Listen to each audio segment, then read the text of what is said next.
था, पर जो इन्फॉर्मेशन है वो आप लोगों के साथ शेयर करनी बहुत ज़्यादा ज़रूरी है।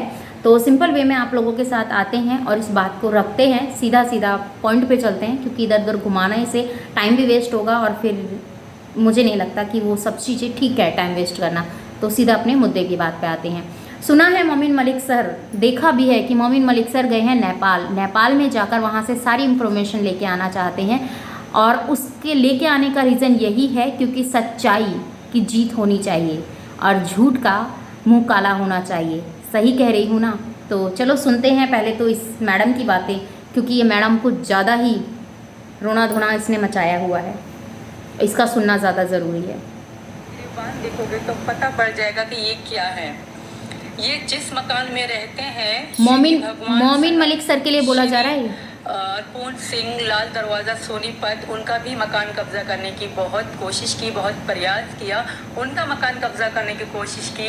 जिन श्री भगवान, चल हमने माना कि वो उनका मकान कब्जा करने की कोशिश की, तू तो अपने धनी का मकान बेच आई, उसको घर से बेघर कर दिया। तू लाख कोशिश कर ले मोमिन सर के ऊपर कीचड़ उछालने की, पर ये होगा नहीं।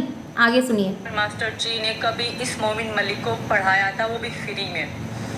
जब फीस देने के लिए इसके पास पैसे नहीं थे, तब श्री भगवान मास्टर जी ने इनको फ्री में पढ़ाया था और इन्होंने फ्री में पढ़ लिख कर फिर उन्हीं भगवान श्री जी जो मास्टर जी हैं उनके ही मकान पे कब्जा करने की कोशिश करी।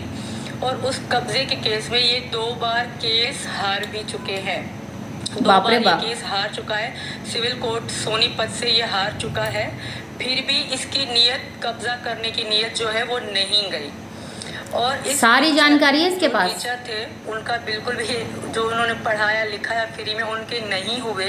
जिन्होंने गरीबी की हालात में इनको टीचर, मतलब उस टीचर ने, श्री भगवान जो मास्टर जी थे, उन्होंने इनको पढ़ाया लिखाया। दुनिया में टीचर ऐसे होते हैं जो अपने बच्चों को सबसे अधिक देखना चाहते हैं, अधिक बनाना चाहते हैं, लेकिन ये अपने पढ़ाने वाले गुरु का नहीं हुआ, अपने टीचर मास्टर जी का नहीं हुआ। उन टीचर का जो ये अपने गुरु का नहीं हुआ। मोमिन मलिक सर अपने गुरु के नहीं हुए, जिन्होंने उसको पढ़ाया लिखाया, तो इस भगोड़े के कैसे हो जाएंगे? भगवान मास्टर जी थे, उनका ही मकान कब्जा करने की साजिश की। आज भी वो श्री भगवान मास्टर जी जो बुजुर्ग हैं, आज भी सोनीपत की कोर्ट में वो धक्के खा रहे हैं बेचारे। ये क्यों धक्के खा रहे हैं? अपने भैया से बोलो ना, उनका केस लड़ेंगे। भैया को बोलो अपने को कि उनका केस लड़ें, वो बेचारे मजलूम हैं, बुजुर्ग हैं, उनका केस अपने हाथ में लें। वैसे भी वो बेचारे, सबका जो मजबूर लोग होते हैं, जो बहन बेटियां बड़ी दुखी होती हैं, तो उनका केस तो वो लेते हैं। तो इन बुजुर्ग बाबा का केस भी उनको लेना चाहिए। कहिए ना अपने भैया से। आप क्यों नहीं कहती हैं? कहना चाहिए आपको। सुनिए आगे। वो इंसान है जो अपने टीचर के साथ ही धोखा किया, अपने टीचर का ही नहीं हुआ। मैं उसके कागज़ में आपको ज़रूर दिखाऊंगी। जय श्री राम, राधे राधे। इतनी अपडेट थी। तो ये अपडेट देने आई थी कि इस तरीके से आप इसके ऊपर बिल्कुल भी भरोसा ना करें।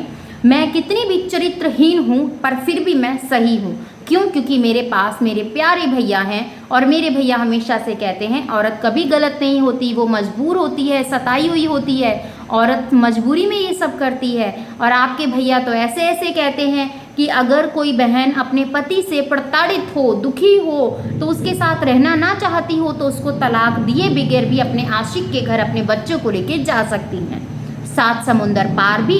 और भैया इनकी जो बहन है, ये तो भैया देसी घी है, इसको दुनिया आकर अपने घी में, दाल में डाले, सब्जी में डाले, रोटी पे लगाए, चूरमा बनाए, जिसका जो मन करे उस तरीके से वो परोस के खा सकता है। तो ये तो आपके भाई की स्टेटमेंट है मैडम। आज के टाइम में कोई भी भाई, आज के टाइम के क्या, किसी भी टाइम में कोई भी भाई अपनी बहन के लिए ऐसे अपशब्द नहीं यूज़ करता है। अब तुम्हारी तो मुँह बोली बहन है, तो मुँह बोली बहन है तो क्या चीरहरण भी वही करेगा? आज तुमने कहा कि तुम्हारे भैया तुम्हारे लिए कन्हैया है, कृष्ण कन्हैया है तुम्हारे लिए, तुम द्रौपदी हो, तो भैया कृष्ण जी ने द्रौपदी की लाज बचाई थी, ठीक है, उसकी लाज बचाई थी। और तुम्हारे भैया तो तुम्हें सरेआम ही देसी घी बता रहे हैं, किसी को दाल में, किसी को सब्जी में, किसी को पराठे पे, किसी को रोटी पे, किसी को चूरमे में, किसी को बाटी पे लगा के खाने की एडवाइस दे रहे हैं। तो मुझे तो नहीं लगता कि आपके भैया कृष्ण हुए, मुझे तो कंस ही लगते हैं। तो भैया अब आप ही जानो कि आपकी सोच क्या है। और आपने क्या किसको क्या नाम दिया है मैडम, मैं इसके आगे क्या ही कहूँ।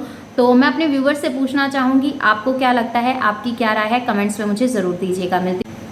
भैया का बखान सुना ना आपने, आपका भी दिमाग चकराया। और इस गर्मी में मन कर रहा है कि ठंडे ठंडे ऑयल से अपने सिर की मसाज करके और आराम से सुकून की नींद लेके सोए। तो शायद भगोड़ी ने किया तो कुछ ऐसा ही है, इसीलिए आजकल 2 दिन से लाइव नहीं आ रही है, क्योंकि मोमिन मलिक सर का बड़ी बुरी तरीके से जो झटका लगा है ना, वो बर्दाश्त नहीं हुआ। क्योंकि भैया हैदर ने तो बोल दिया कि मैं आ रहा हूँ 10 दिनों के अंदर, और मैं अकेला नहीं आ रहा हूँ, मेरे साथ इसकी बहन भी आ रही है गवाही देने के लिए। और भाई जब दोनों जीजा साली पाकिस्तान से आ रहे हैं तो रंग के साथ साथ रूप भी गया, और इनकी सारी करतूत सामने आ जाएंगी। तो वो ऐसे नहीं आ रहे। और 10 जून को ये बोल रही है कि 10 जून को मेरा बर्थडे था, तो बिल्कुल भी नहीं, इसका बर्थडे 10 जून को नहीं था। इसका बर्थडे है 7 जनवरी 1998 की इसकी डेट है। तो ये इसकी डेट ऑफ बर्थ है, 7 जनवरी 1998 इसकी डेट ऑफ बर्थ है। और ये महारानी कहती है कि मैं 10 जून को मेरा जन्मदिन है। अरे कितना झूठ बोलेगी भैया तू, कितना झूठ बोलेगी। एक झूठ की लिमिट होती है, कहीं पर तो रुक जा, शायद तेरे रुकने से कुछ अच्छा हो जाए तेरे लिए ही, और सच तो सामने आएगा। रोज तू कुट रही है, पिट रही है, तू कितना सहन कर रही है, ये तू भी जानती है। क्या शायद यही तेरे कर्मों की सज़ा है? कह नहीं सकते कुछ, क्योंकि कर्म ही तेरे कुछ ऐसे हैं, तू एक की कभी हुई नहीं। तूने अपने मुसलमान मज़हब को बर्बाद कर दिया, तूने अपने मुसलमान मज़हब की इज़्ज़त को तार तार कर दिया, तूने हमारे सनातन धर्म का जो दिखावा किया है वो भी तूने बर्बाद कर दिया, और लोगों को ये बताया कि सनातन धर्म ये है, सनातन धर्म वो है। जैसे कैमरा ऑन होता है तो राधे राधे चिल्लाती है, राम राम चिल्लाती है, हारे के सहारे चिल्लाती है, और हर हर महादेव महाकाल यही सब तू बोलती है। तो दिखावा ना कर, ये सोसाइटी है और ये सोशल मीडिया है, यहाँ पर सब लोग चेहरों को पहचानना पढ़ना बखूबी तरीके से जानते हैं। तो सिर्फ उतना कर जितना तुझे सच्चा लगे और अच्छा लगे। इतने लोगों ने तेरे ऊपर तोहमतें लगाई हैं, इतना लोगों ने तुझे गंद बोला है, क्या अब भी तुझे एक बार ये नहीं समझ में आता? अपने बच्चों की खातिर ही अब तो सच बोल दे, अब तो तेरे सच का इंतज़ार है। बाकी सब चीज़ें सामने आ ही जाएगी। मोमिन मलिक सर गए हैं नेपाल, सारी सच्चाई ले ही आएंगे और वो कोर्ट में पेश होगी। तू क्यों उन्हें छेड़ती है, तू क्यों उन्हें पिंच करती है, मुझे नहीं पता, पर इतना ज़रूर कह सकती हूँ, तेरा भाई तेरे लिए अब तो सेफ नहीं है। तू सच बता रही हूँ, क्योंकि अगर तेरा भाई तुझे सच में ही चाहता ना, तो एक बार तुझे तेरे घर ज़रूर लेके जाता। तेरे घर मतलब कि अपने घर, जिसमें तुझे मुँह बोली बहन बोला है, तेरे घर वो अपनी बहन को लेके आ सकता है, अपने जीजा को लेके आ सकता है, अपनी माँ को लेके आ सकता है।